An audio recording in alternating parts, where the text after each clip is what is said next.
Men have been competing on the wrong currency for centuries. You built the career, got the apartment, bought the watch. You made the sacrifices, absorbed the stress, told yourself, this is what she needs, this is what she wants, this is the language of love that men speak. And still you watched her pull away, not toward a richer man, toward a man with nothing in his bank account and everything in his presence. Society sells you a clean lie that financial security is the foundation of attraction, that women are essentially choosing between portfolios when they choose between men. You've heard it your entire life, dressed in different words, but always the same message. Provide enough and she stays. Watch what she responds to, not what she says at a dinner party. Not what she tells her mother she wants in a partner. Watch her pupils when that man walks into the room, the one who isn't the wealthiest person there, the one who doesn't have the cleanest resume, but something in the air shifts when he arrives, and she feels it before she understands it. There are 3 things wired so deeply into female psychology that money cannot reach them. 3 things most men spend their entire lives unknowingly starving her of, while spending everything they have on the one thing she already stopped responding to. And one of these 3, the most powerful one, has nothing to do with how you treat her. It has everything to do with how you've built yourself when she isn't watching. Directional certainty. There is a man you've seen. Maybe you've watched him from across the room without fully understanding what you were witnessing. He's not the tallest. He's not driving the newest car. He doesn't have the most impressive title, but he walks like he's moving towards something. There's a directionality to him, an internal precision. His energy is aimed at a specific point on the horizon, and nothing in the room, not the noise, not the approval, not even her, is going to deflect it, and she cannot stop looking at him. This is what you've been missing, and it's older than money. A man with money sends one message to her nervous system: I have already arrived. A man with direction sends a completely different one: I am in the middle of becoming something that has never existed before. The first is a closing statement. The second is an open book she cannot put down. David Buss documented this across 37 different cultures in his evolutionary research. Women consistently ranked ambition and industriousness above accumulated wealth as long-term attraction signals. Not wealth, not what you already have. The active drive towards something, the forward motion, that's the signal that matters. Jordan Peterson phrases it differently. Women are not attracted to men who have won. They are attracted to men navigating difficulty with competence. They are attracted to men navigating difficulty with competence. The performance under pressure, not the trophy. The competence in real time. A rich man who has stopped fighting is already dying. She can feel the absence of fire before she can name it. Consider this. 1861. Richard Francis Burton was one of the most accomplished men of the Victorian era. He had infiltrated the holy city of Mecca in disguise, a crime punishable by death if discovered. He had led expeditions deep into unmapped East Africa, survived ambushes, nearly died 3 times searching for the source of the Nile. He spoke 29 languages. He was perpetually broke, perpetually mid-mission, perpetually living at the edge of his own story. He had almost nothing by conventional standards: no estate, no inheritance, no stable income. Isabella Rendella came from a prominent Catholic family. She had suitors with titles and land, security, respectability, a quiet life of guaranteed comfort. She chose Burton, men who could offer her everything Victorian society said a woman should want: security, respectability, a quiet life of guaranteed comfort. She chose Burton. She waited years for him. She defied her family. She restructured her entire existence around a man who couldn't guarantee her a single stable month. She wrote in her diary, "I do not follow him because he protects me. I follow him because being near him is the only time I feel fully awake. Fully awake, not secure, not provided for. Awake. This is the sensation money cannot manufacture. The electric feeling of being in the orbit of a man who is actively building something that matters to him. His purpose becomes her aliveness. His direction becomes her North Star. She is not following the destination. She is following the motion, the urgency, the fact that this man is in the middle of something that will not wait for her or anyone else. They have stopped moving. And here is the part most men resist hearing. The man with a mission cannot be competed against because the men around him, the successful, the wealthy, the established, all share one invisible quality that makes them interchangeable to her. They have stopped moving. And here is the part most men resist hearing. A man with money but no direction is not secure to her. He is stagnant. She will take his resources and feel nothing. She will marry him and begin a slow internal death. Neither of them can explain. This is why women from wealthy marriages sit in therapy offices every year, completely unable to articulate the emptiness they feel. Everything she was told she needed is present. The house, the accounts, the car in the driveway, the absence of financial worry, and no one going anywhere. The female brain does not respond to accumulation. It responds to trajectory, not where you are, where you're pointed. So the first question worth asking yourself isn't what do I have to offer? It's sharper than that. Where are you going? Not vaguely, specifically. What is the work you would do even if no one gave you credit for it? What is the thing you are willing to be uncomfortable, misunderstood, and underpaid for because it is yours? That specific burning direction that is more attractive than any number you could put in a bank account. But here's where men make a second, more invisible mistake. They understand direction. They build the mission. They develop the drive. And then the moment she finally cracks open for them, the moment she brings her full emotional weight into the room, they completely fall apart. The ability to hold her storm, there is a specific moment every real relationship eventually has.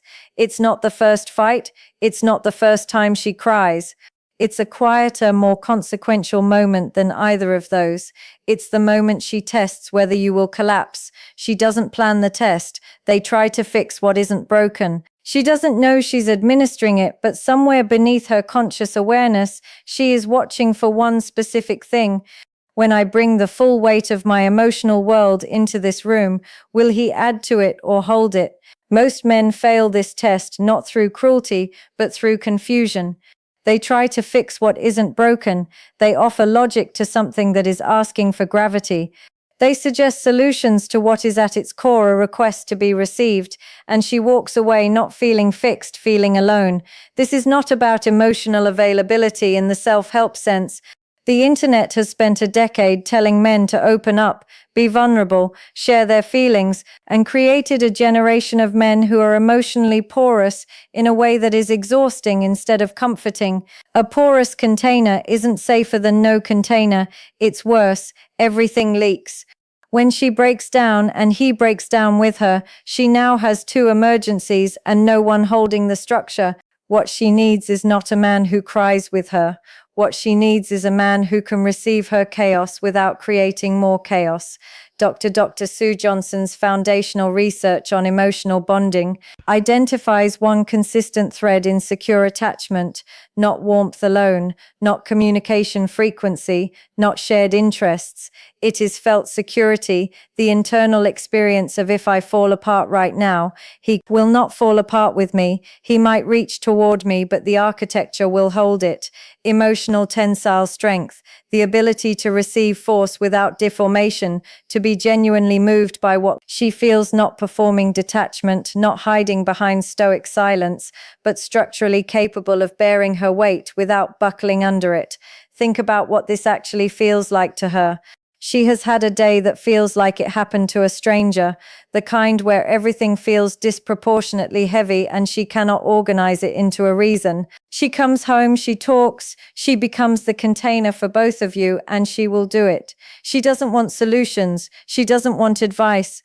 She wants to feel the weight of what she's carrying land somewhere that doesn't break. If you fix, she feels dismissed, managed, reduced to a problem. If you collapse with her, she now has your pain to manage on top of her own. She becomes the container for both of you, and she will do it. Women do this constantly, but every time it happens, something calcifies, a tiny hardening, a slow withdrawal of her emotional openness. If you hold, she feels something no amount of money, grand gestures, or romantic declarations can manufacture. She feels held, received, structurally safe in a way that has nothing to do with bank accounts, and being held, genuinely held by someone with the structural capacity to receive her darkness without dissolving, is one of the most addictive feelings a woman can experience because she's almost never felt it. Most men either flee or drown. June 1819, Simone Bolivar was mid-revolution. He was executing one of history's most audacious military campaigns, marching a half-starved army across the Andes through freezing altitudes, fighting a war on multiple fronts, one execution order away from ending everything. He was exhausted, sick, operating at the absolute threshold of human capacity. Manuel Science had left a wealthy husband to follow him, an English merchant who offered her every material comfort available in Lemur, a respectable life, guaranteed safety, everything a woman of her era was supposed to want. She left it for a man perpetually one battle from death. She wrote, "He does not solve my storms. He stands in them with me without becoming one, without becoming one."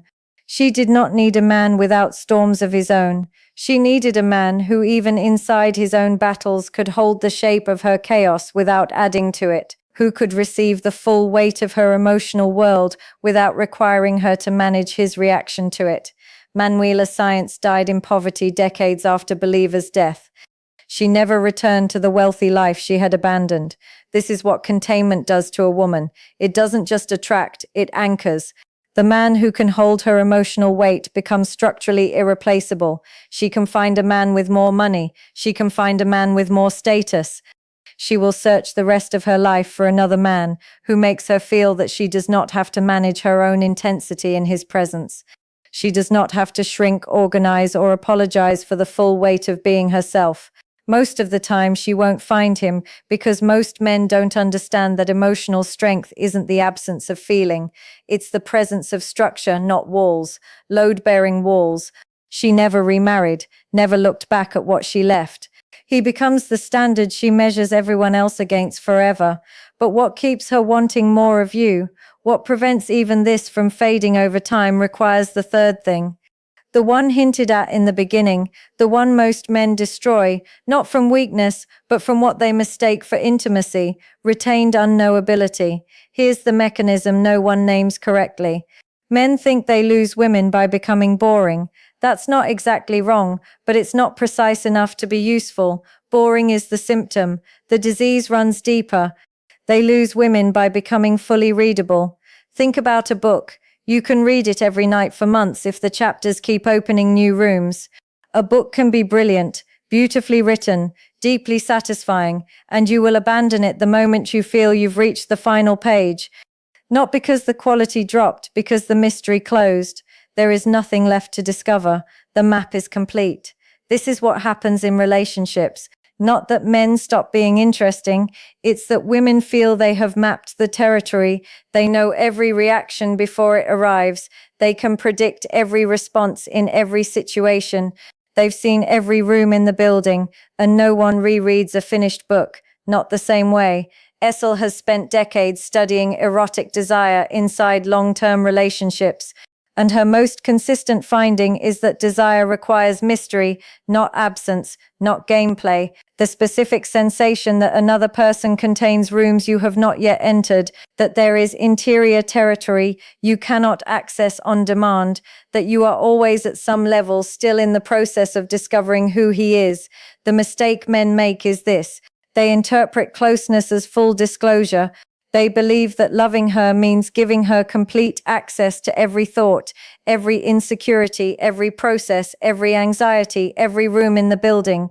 They equate transparency with intimacy, and slowly, without cruelty, without drama, without a single bad day, she loses the thing that made her desperate for access in the first place. The hunger doesn't die because the food got worse. It dies because she's no longer uncertain about whether there's more. Marcus Aurelius was emperor of Rome for 19 years. He was also in private one of the most rigorous philosophical minds of the ancient world. He kept personal meditations, thoughts he wrote for no one, never intended to be read, never performed for any audience. The interior of an interior, a private philosophical practice so deep that historians who discovered it centuries later described it as unlike anything else that survived from antiquity. He and his wife Faustina were together for 30 years, 13 children. By all historical accounts, she never stopped being drawn to him. The most striking observation across accounts of their dynamic is this. Despite 30 years of proximity, despite raising children together, despite sharing every public and private ritual of Roman imperial life, Fina consistently described Marcus as still approaching. She never felt she had reached him, not because he was cold, not because he was absent, because he had cultivated an interior life so layered, so genuinely private that even someone who shared his world for 3 decades felt she was always in the process of discovering new territory. He didn't manufacture mystery. He was genuinely mysterious. He had worlds inside him that required lifetimes to explore. This is the distinction that separates the men who sustain desire from the men who perform it. Manufactured mystery is a game that collapses under scrutiny. Eventually, she figures out the pattern. Eventually, the withholding reveals itself as emptiness, not depth.